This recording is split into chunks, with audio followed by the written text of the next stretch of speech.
Hey, good afternoon. So here's another feature that I want to show you real quick.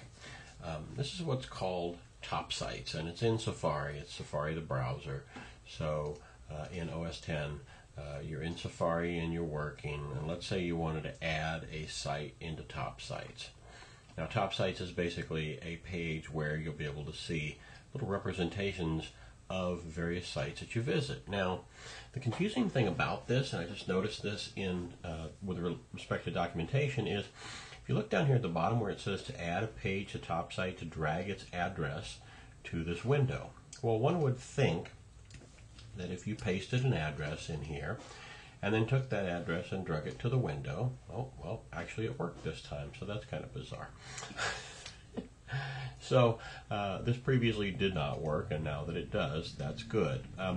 So what you do is when you get to a place where you find a site that you want to add to TopSites, you could, let's say, type in the URL and add it that way. The other thing you can do is this little icon here.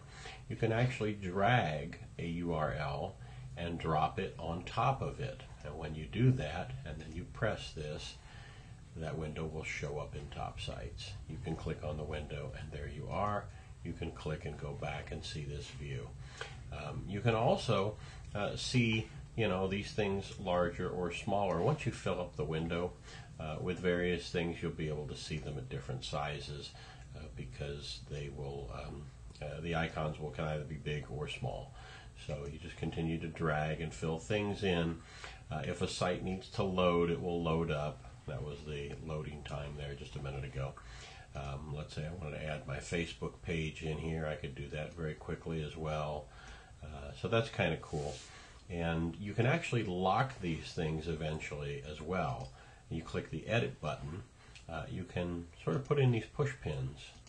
And the push pins mean that it will basically pin these particular views, and they won't go away, because what happens is the more sites that you go to, the more things will fill up the screen if you have them medium or if you have them larger. So you can scroll and they'll change size accordingly. Kind of a neat little feature in OS 10 Safari. I believe this actually exists on the PC as well, but we're not running on the PC. We are running on a Macintosh. So that's that. When you're done editing, you just click that button, and then you can go back and continue to add other locations to TopSites. So that's a nifty little feature in OS 10 Safari that you can use, or excuse me, Safari 4, I guess it is, on the Macintosh, and I believe on the PC as well. We'll have to try this and maybe do a Camtasia PC recording. But this recording is being brought to you by Camtasia on the Macintosh. And if you're not using it for screen recording, you're definitely missing out. Have a great day.